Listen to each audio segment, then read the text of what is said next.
Some of you know we did the Mandarin session last week, and so happy to see 300 some parents who joined us.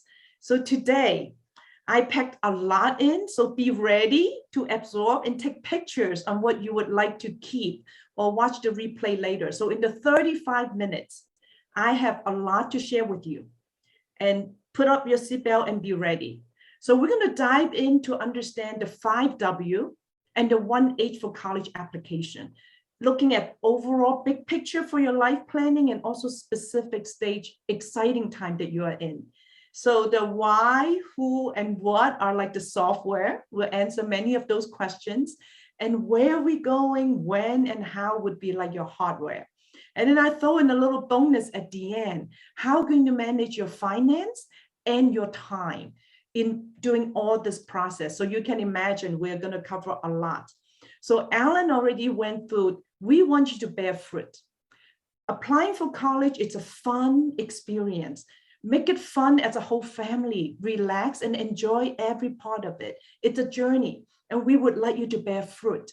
And the fruit is an acrostic I made for you so that you can find your passion and interest. It's important to study and work on what you like and what you love.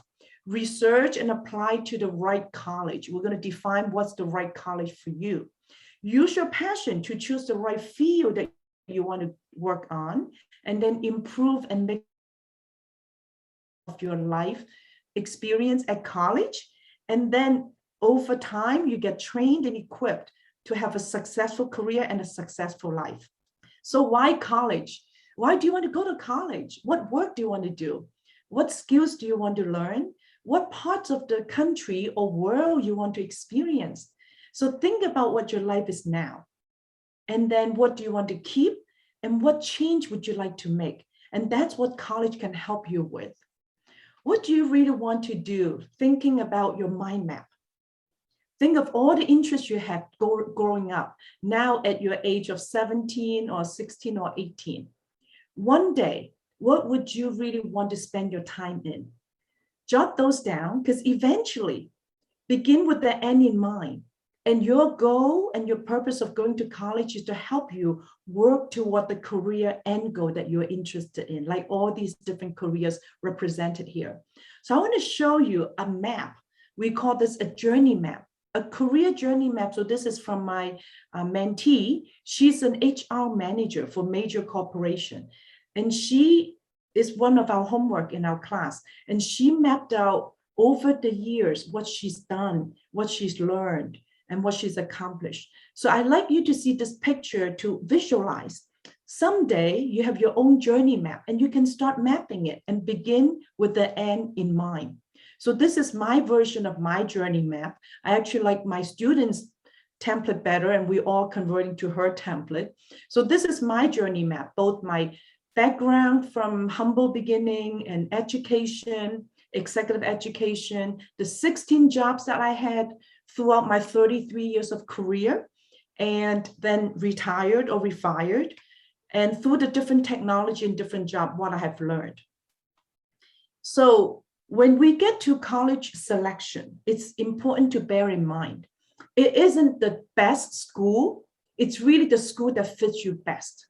It may be the best school for some other people or some ranking. It isn't the most important. The most important is what fits you the best. Same for our two children. They're now in their 30s. Each of the school that we chose, and we work with our children, and they chose actually, because they went to college, was very much the best fit for them. And I'll explain some of that throughout the whole discussion.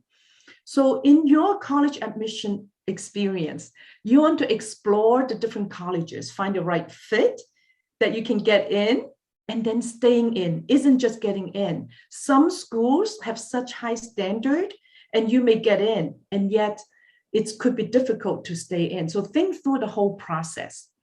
And this whole application process is actually a good opportunity to understand yourself. Who are you? Where will you thrive? What area? And what makes sense financially? How do you use your resources along the way? So throughout the whole process, ask good questions so that you learn more about yourself, about your family, about the environment, and what school may fit you the best. so that you have a big picture perspective. As an example, you probably all heard about Kim Ming. Late last year, she made history in all of the American Major League Baseball, or in fact for any sports. She's the first woman, not just even Asian, she's the first woman general manager for a major sport, which is incredible. So we're very proud of her as a Chinese American. And that's because of her passion. She knew ever since she's little. That's her passion, and she pursued it. So I encourage us to think about, what is your passion? I know sports management isn't typical for Asian, and it's more important to know what really is your passion and do well in your school, study hard, do your best, and trust God to help you with the rest. So now I'm going to give you some tools to get to know yourself, get to know your passion. So we have a whole set of course to help you understand your 5 No. Know your 5P, we'll explain what that is. Get to know yourself, know others, known by others through like the journey map I show you, your resume, how you interview, and then know God's will in the 5 steps. We'll cover a couple of main points because we don't have enough time to go through in detail. It's a whole course, but at least let's get some idea. Who are you? So this is a 5P model. Very quickly, to answer to ourselves, what is your purpose? And we can use this 5P for your college application, for your big life picture, for your family. People have used 5P for all different settings, and they really were blessed from understanding and answering these 5P questions. So understand your purpose to give you a vision, an end goal, and a big picture where you want to go. And what principle, value would you make decision based on? What is the criteria? And then what's your passion? So passion is something you love to do even when you don't get paid. So think about what you love to do ever since you're growing up. And then we have tools to help you know your strength and your passion more as well. So these first 3P are your internal soul searching to get to know yourself better. And then for top 2P are the external interaction, working with people, how you have influence on people, building your soft skill, and then ultimately your performance. We all want to have good performance and do an excellent job. So I suggest that we go through these 4P, and then ultimately you have good performance, and that's your mission. So vision is where you want to go, in the big picture of what you want to accomplish. Mission is what you're going to do to get to your vision. So that's how you would become a vision, an influence, and these 5P and a VIP. So this is more detailed description for each one of them. Feel free to take a picture that helps you to think about and answer these questions. And I'll show you a few examples very quickly, so you have an idea like this, answering these questions so you can discover, develop, and deliver your vision and mission. And this really helps you to write down your personal missional statement. It's very powerful. So in our course that we just did in August, we have 30-some families, parents, and teenager college students who all joined in the 6-week class. And it was so much fun to learn together these 5W, the 5P, and the 5 No. And then out of this class, they actually know exactly, at least the framework for their career plan and their missional statement. So here are some examples of other students. So an MBA student who was my mentee, so she defined her 5P here, and I won't go through in detail. If you like, feel free to take a picture to give you some idea of example of these 5P. This is another mentee. She's a doctor, so I really love what she put in her passion. As a doctor, she saved lives. As a gospel messenger, she's also saving souls. And she really put in a very rich Christian perspective of how she looks at her 5P. And on the top in her performance, one of my favorite sentences, do your best and let God help you with the rest. And truly living out these 5P. And finally, this mentee, she's an HR manager, and you can see very organized how she answered these 5P questions and really mapping out for herself, both internal soul searching and her external interaction with people and building trusted relationship and doing the right thing and making the right decision. So with the 5P framework, now that you know the big picture, understand yourself better, so then what do you do during high school? So here's a map I have suggestion for you. From 8th grade to 12th grade, what do you do in your summer? And I'll give you an example of my mentee, what she did in her summer of rising senior year. So 8th grade, I want you to kind of start developing these edges so that you really edge out and show your strength. 8th grade, it's E, explore to find your passion. Do different things, multiple things. Just tip into them and get an idea what you like before you focus on it. And the 9th grade summertime, develop. So get more specific and see among all the options that you explore in 8th grade summer, what would you like to get more specific and develop your interest in it? 10th grade summer, you grow. You go beyond the high school level if you can, and go deeper and grow into the specific area. Then 11th grade summer, you'll be an expert to go deeper in that area. So next, I'll show you an example of a mentee who did a 5P for her summer planning when she was in 11th grade during her summer. And of course, start your college application. And that hopefully you already prepare over the years as well, but more focused in the 11th grade summer. And then 12th grade summer, now you can specialize and hopefully get an intern. So here's the example of my student. She's a rising senior and she worked on this 5P. It took us less than an hour. And she came up with her purpose, principle, passion, people, and performance. Again, take a picture if you'd like to use it as an example. You can tell that she's interested in artificial intelligence, computer science, and machine learning. And she really cares about her family and her Christian faith. So you can see throughout the 5P, it's very consistent and it's very aligned in how she wants to spend her time in the summer.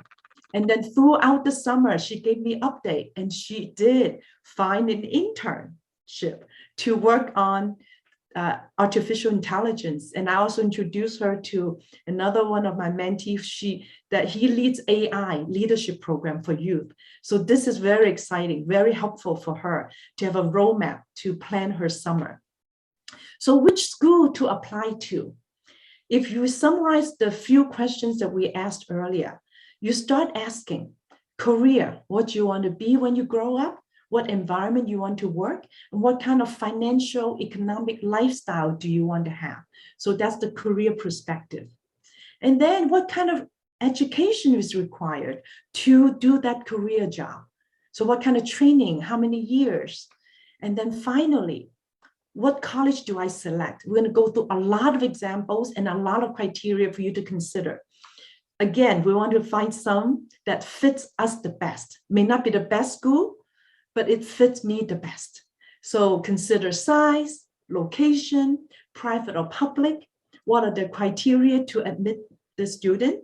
Various extracurricular activity, and what kind of personality would the school have, and how would that fit with me, and performance and financial and such, and we'll go very deep. So here's an example of a picture you can find easily online for finding a university. So these are criteria you can all consider and put into a matrix. And these you can imagine matters to you and you want to prioritize them. For example, employment chances, right? If you go to a school in a location where they have many corporations or institutions that offer the career opportunity that you're interested in, that could align better. So here are some examples of mapping out what college you want to choose. If you want to choose private, public, or doesn't matter, so start answering these questions. What size, right? Is it large, medium, or small, or does not matter? And then what kind of degree? Is it associate, bachelor, master, doctorate, or medical degree, or law degree? And what areas are you interested in? So start to answer these questions. And then we have college research worksheets. I'm sure your school will help you with system like Naviance, and then go through, and I'll show you those step-by-step directions without going to the detail, because you can easily find them, but to give you some idea, it's all available to help us so that you can use these worksheets to answer all these questions and start to map out top 3, top 6 school, and then see which one fits you the most. Among this list, the bottom one is actually very important. For me, for my husband going to college at Cornell and at Princeton, and for our children growing up as well. When we visit the school, very important to find Christian fellowship in the local church, because that become our children's new spiritual home. And that really changed their life, because it's through those 4 years in the church, in the fellowship, they build lifelong friendship. And in fact, my son got married to his fellowship friend, even though they went to different school in that city. So these are examples of Christian fellowship: InterVarsity, Campus Crusade, International Student Incorporated, ISI, or Navigators. So I really encourage you to be sure to find the spiritual home, the home away from home. That's where you find love, find support, get rooted and grounded in your faith, and continue to experience how God will guide you every step through this could be challenging college year, and yet very enjoyable and fruitful years. So these are examples of instructions, step by step. We're not going to go through them, but it's very easy to go through these steps, use a Naviance system or your own way to first answer these questions. And then you can compare the school that you're interested in and start to fill it out. You see the A through the whole long list of questions to understand how the worksheet works. So that way, it would help you capture all the key information through these step-by-step and learning about these schools and comparing to your own interest and your own capability. And this also help you manage the dates and the deadline. And then determine, is it reach, is it target, or is it safety school? And you want a combination of those, and we'll look into that. How do you group them? So then where do you want to go, right? It depends on what kind of climate or season where you are now, and do you want to keep it, or where you want to go because you want to change it? So think about what kind of lifestyle. Is it a remote city, or is it an energized downtown city? What kind of campus would you like? Do you want 4 seasons, like when we went to Cornell? Winter's pretty cold, just like that picture. Or do you want, where I am now in San Diego, same season throughout the year? So it's up to your own personal preference. And these are more questions you can answer in terms of different region or even different parts of the world. And what kind of setting? Is it more countryside, or is it a big city? And what kind of landscape, weather, and how far are you from home?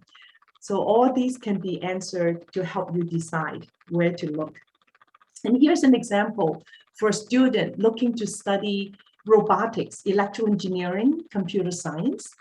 And the degree that they're thinking of is undergraduate, and then Bachelor of Science and computer science. And then the schools that they're looking at, here's like some example. If it's public, this person lives in Texas, so they're thinking about UT Austin, UT Dallas.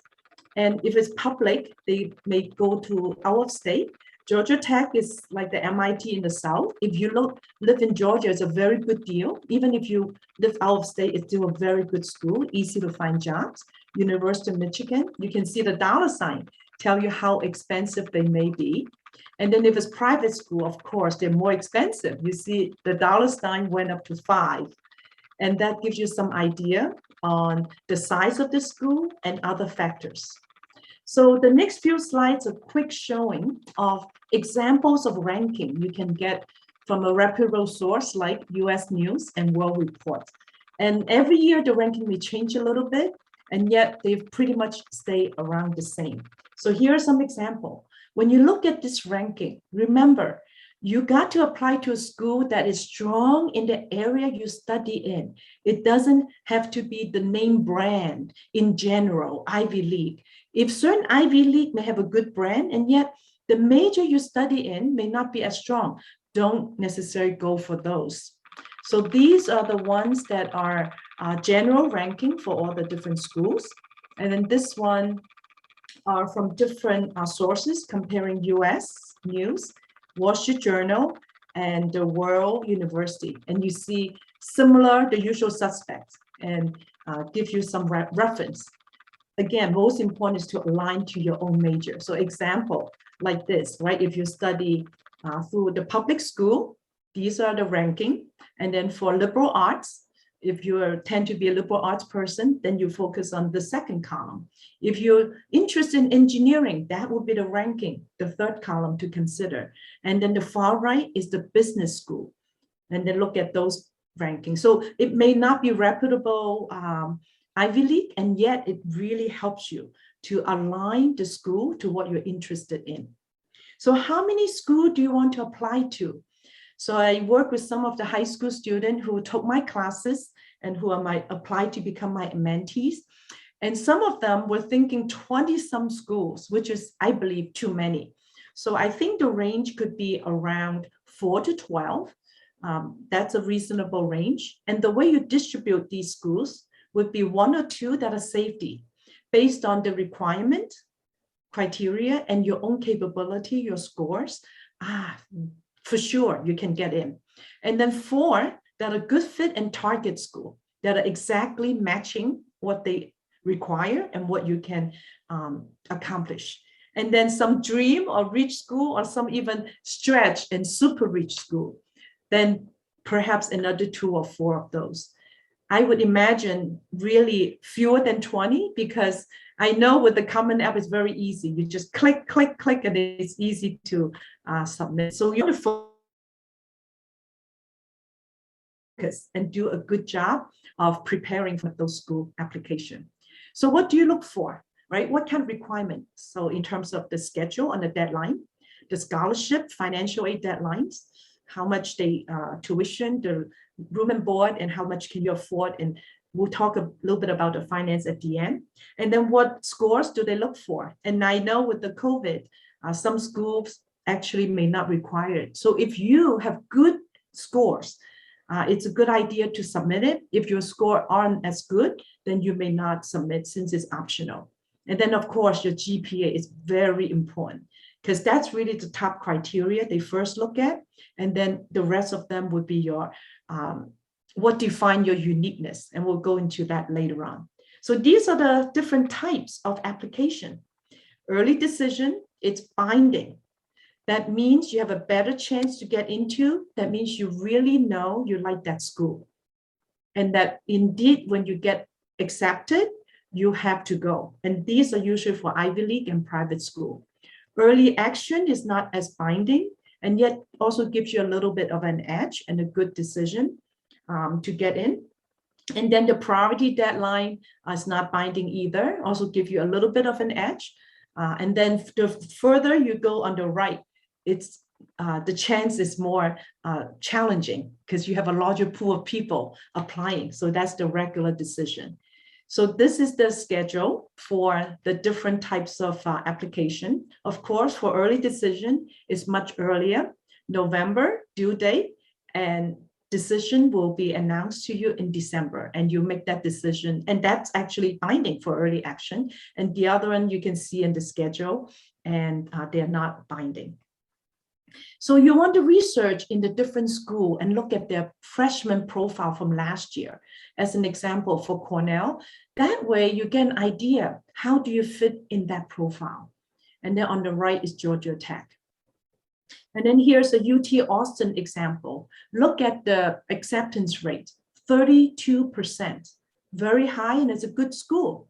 Depends on what you want to study. And if you're in-state in Texas, definitely good school to consider. Compared to Princeton, look at the admission rate. It's only 5.6%. So it's a lot more selective, much more difficult. And depending on your grades, what defines your personal brand and what's unique about you. So now let's go through the 10P for college application. So I'll comment on the first 5. Like I said earlier, you need to do really well with good GPA in your high school. Now, how good is your high school ranking could have a factor. Of course, if you're in a competitive high school, your GPA may not be as good and it could be more pressure, more difficult. And everyone is different. You don't have to go to the most reputable high school per se. And then if you're in an average high school, perhaps you do really well in your GPA. So it really depends on what fits you the most and your family. And yet, whatever school you're in, do a good job with good GPA. So for example, I actually spent 2 years at University of Maryland as a state university because I came from Hong Kong as a rising senior. So my SAT verbal is only 450, really poor. And my math was 750 and SAT 2 was 800. So my math is really good. And yet my verbal is poor. So I went to a state university, very average, and I got a 4.0 from the 2 years. Then I transferred to Cornell. And transferring to Cornell, the chance of getting in, it's easier than applying as a freshman.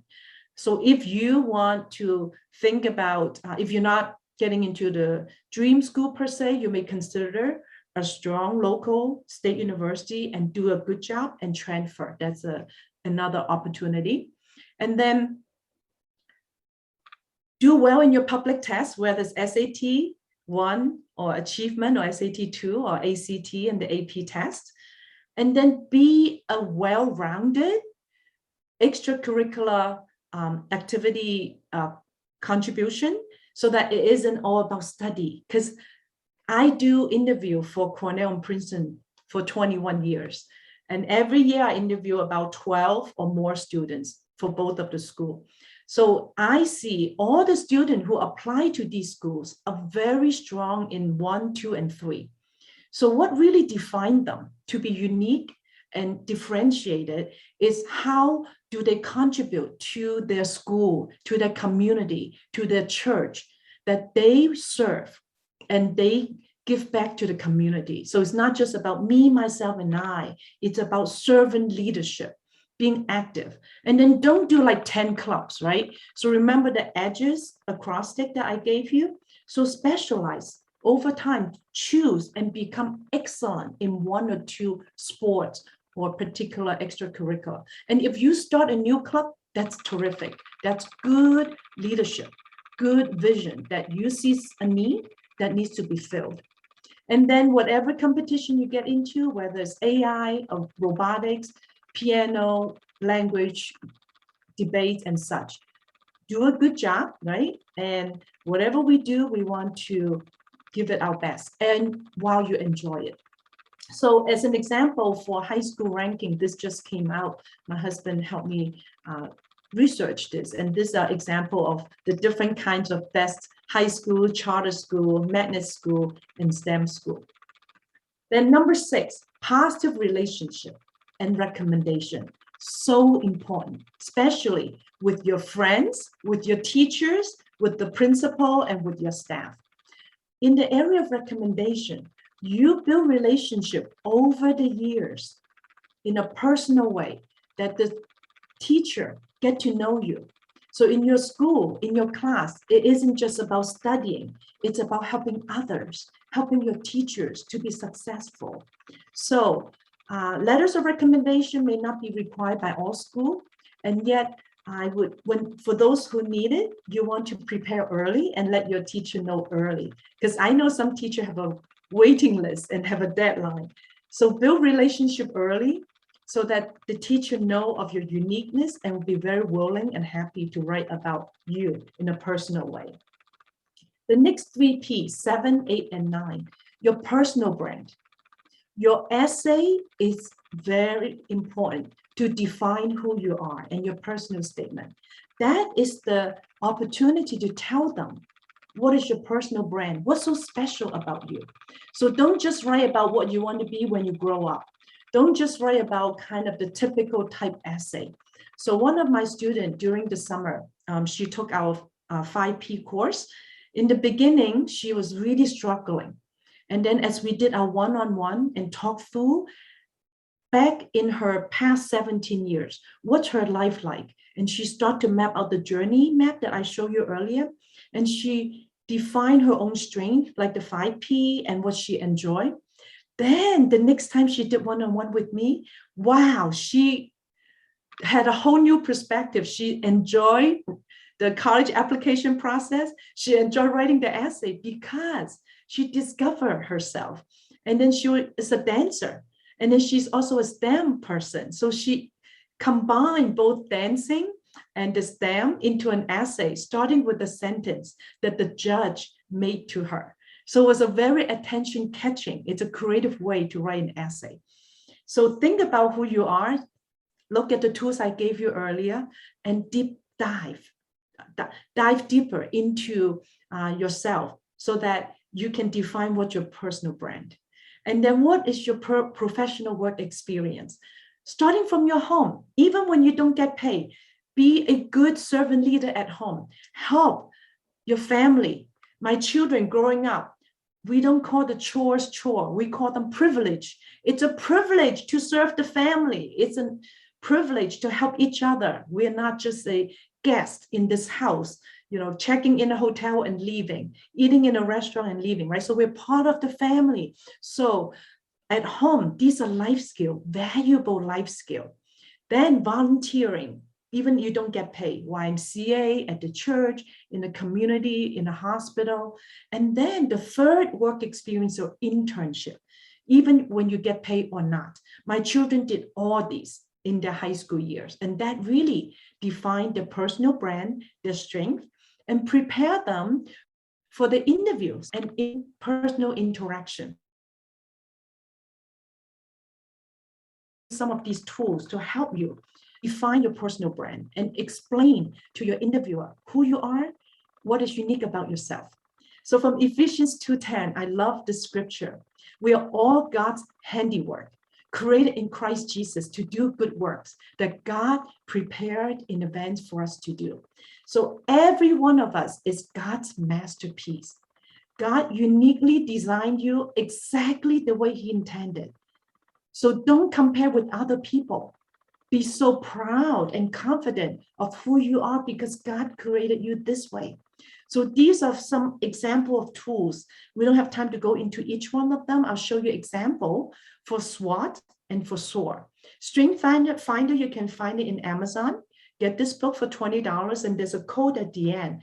Very worthwhile doing. Help you understand what is your strength. And among the many, many tools and many different personality tests, this is my favorite. And that's the one I give to my student and really define my top 5 strengths and that I am using them in my work, in my ministry.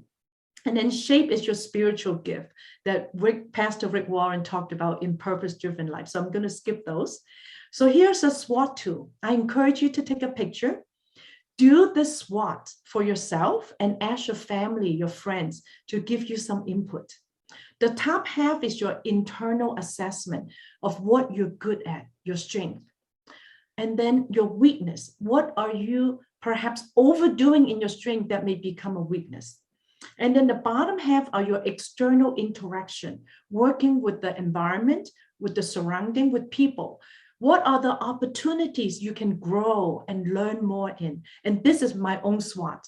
And this is my own assessment, including my boss, my coworkers' input. And I use this tool to track my own progress. It's a very powerful tool. And then the lower right is your threat. What could be your blind spot, your fatal flaw? So this is a tool that we spend a lot of time in our class and powerful. People use it for their whole family and really get to know each other in a beautiful way, encouraging each other and helping each other grow and develop these SWOT. And this SWOT help you prepare your interview because as an interviewer, I always ask you, tell me about yourself and what are your strengths, what are your weaknesses? So with that ready, you're more prepared for your interviews throughout your whole life journey. And then how do you tell people about your strength? So I have a SOAR story approach to help you. And in my website, there are many examples you can go visit and learn from almost 20 examples of source stories. So you think about the situation, obstacle, action, and result to describe your strength. Like Isaiah 40:31 says, soar on wings like eagles. And in that story, tell them what you accomplished, how you accomplished them, and how much result did you deliver. And I suggest all students to prepare at least 3 source stories for intelligent quotient, how you learn new things and solve problems, emotional quotient, how you build relationship with people, including difficult people, and how you build good relationship with them as a team and have a good servant leadership mindset. And then adversity quotient, how you deal with adversity, difficulty, and challenges. So here's an example from one of my mentees. So oftentimes when we answer these questions, we go into too much detail. You want it to be just about 1 to 2 minutes. So I work with this mentee, she's an adult, and she went through many details for me. And we don't need all the details, so I help her to nail down into this 1.5 minute story. I'm good at executing complex projects with excellence, with good team collaboration, on time and on budget. One time, I took over a complex auditing project without proper handoff from the last owner. And I was challenged to complete it in 14 business days instead of the usual 2 months. So I put together a cross-functional team, established a good team goal, worked diligently together with focused effort. As a result, we finished in 10 business days, 4 days ahead of schedule. So that's a good story. And oftentimes I ask the student, how do you define leadership? And take a picture of that. This is my definition of leadership. Regardless of your title, you can always influence and help people to be their best. You can help your teacher to be your best for the greater good, aligned to a shared vision, and then give them example. How did you show leadership? So another example of a proud Chinese American, Chloe Zhao. So ever since she's little, she loved to act. And we're so proud of her. Again, I know it's not a common career choice for Asian Americans. And yet, if you go through what she put down here, these are some of her source story and elevator pitch. So with that, when you look at the 5P, you know you can grow in the different areas. So I'm going to skip because of the time. And I'm going to go straight. So I do want to show you this. We want to make sure you accomplish a superb experience in your high school. That I said, servant leader, being very unique on what you can contribute to your school, have a passion and persistent in the one area that you can be excellent in, and be reliable, resourceful, and build trusted relationship. I'm going to skip the finance. So I'm going to really still help and remind us to manage your time well. Establish a timeline and give you 3 tips on time management. Number 1, work on what's important and when it's not urgent. That's quadrant 2, so that you don't delay and be proactive and predictive about it. And that's how you spend most of your time. That will be the best. And then if you procrastinate, it will become urgent and that get into quadrant 1. So that's very stressful, and that is still important to do. And hopefully we avoid going into quadrant 3 and quadrant 4 on what's not important. So that way you can really build healthy habits on what's in quadrant 2 and 1. And that's self-discipline, like these cartoon shows for you. And then we want to self-control to do less of the Q4 and Q3, what's not important, less selfish desire, so that you can really focus on what you want to do. And finally, how can we determine what God wants me to do? So I want to give you this verse, Matthew 7:7. Ask, seek, and knock, and God for sure will help you to know. And these are the 5 steps that I have learned throughout my whole 40 years as a Christian, through the Bible, scripture, through the Holy Spirit when I pray, through the people who love me and love God, the support they give me, through the surrounding, the different tools, the environment, different decision-making criteria. And then by God's sovereignty, he helped me to make the right decision. And then it's not just the result that matters, also the process. The process is when you enjoy walking with God and make the right decision. So finally, I want to give you an inspiring story. Nick Vujicic, we all know him. He was born without arms and legs, so no limbs at all. One time he sent me a short text to get together with me, and I got to know him at a personal level. So we spent 2 hours together meeting here in San Diego and really inspired by his life. And you must have heard him. Millions and billions of people heard about him. So what he inspired us is, with God, all things are possible. And now he has 4 children. Isn't it amazing? So I wish you to win in Christ. Think servant leadership, win-win. Be proactive, take the initiative, and be kind to other people. Build a noble character. And these are some websites. I'll put them in the chat as well, so you can follow and look into them on your own.